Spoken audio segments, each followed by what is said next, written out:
often we are chasing some technologies that haven't been invented yet or are incredibly costly while ignoring proven things that are right in front of us: forests, mangroves, seagrasses.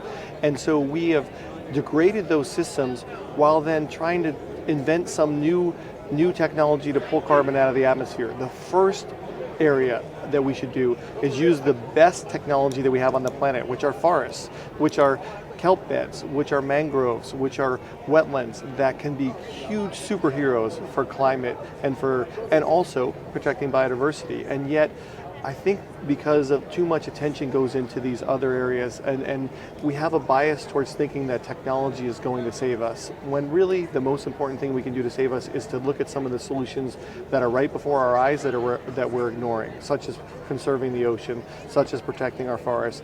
The idea of protecting at least 30% of the world's lands and oceans can be a huge effort for conservation, for biodiversity, and for addressing the climate crisis, and yet it's not getting nearly the attention that it should be.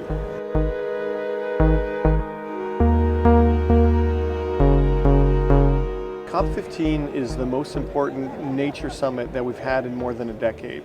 In fact, most of the nature targets that the world has set in the past have failed to be achieved. So this is the time for the world to come together, add ambition, add new financial resources, and make sure we have a bold agreement, a bold global agreement for nature. Every country in the world, with the exception of the US, is party to the Convention on Biological Diversity. They will develop what's called a post-2020 Global Biodiversity Framework. This is a strategic plan for how nature will be conserved. There are some key targets in that draft framework, including the plan to protect at least 30% of the world's lands and oceans is part of the draft. There is an effort to safeguard the rights of indigenous peoples that is in the draft plan. There are also targets to reduce pollution, to reform subsidies that are harmful to biodiversity, such as subsidies that encourage fossil fuels or industrial scale fishing. So these are all being debated in Montreal. It's important that the world come together and seize this moment and have a bold biodiversity agreement.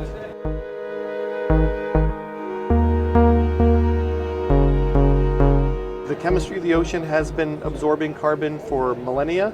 If you look at forests, they absorb carbon and store it within the trees themselves and within the soil as well. So it's a natural systems that have evolved over millennium that have been basically the best technology to absorb carbon and store it.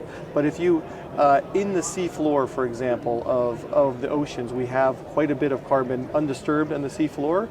But if we see industrial scale fishing that does basically a raking, a trawling that disturbs the sea floor, that can stir up and get that carbon released. So most people don't think of industrial fishing as a climate threat, but it absolutely has the impacts of reducing more carbon. Same with logging. Much of the forests are being lost for our food systems. You know, we look at the Amazon and we are seeing the Amazon being destroyed primarily for new cattle farms and the soy to feed those cattle. So the food and our diets have a big impact on this, and so we need to recognize that that is also a driver of carbon emissions. People don't think always about agriculture as being a big driver of carbon, but it is also a big challenge.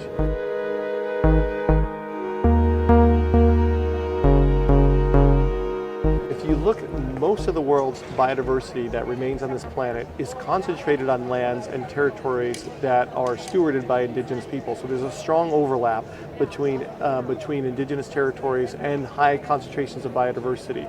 We've also seen studies that show that biodiversity is declining at a much slower rate in indigenous territories than it is in areas outside of indigenous territories. Many countries don't recognize those indigenous territorial rights, the tenure to the land, the ability for their governance systems and approaches to be continued. And we've seen often invasions of their land by illegal gold mining, by illegal clearing for new cattle ranches in the Amazon or other efforts. And in some ways, protected areas have not always respected the rights of indigenous peoples. So currently, there is an approach to recognize that within protected and conserved areas, indigenous peoples need to have free, prior, and informed consent, have to be on board and want to see these areas conserved to maintain.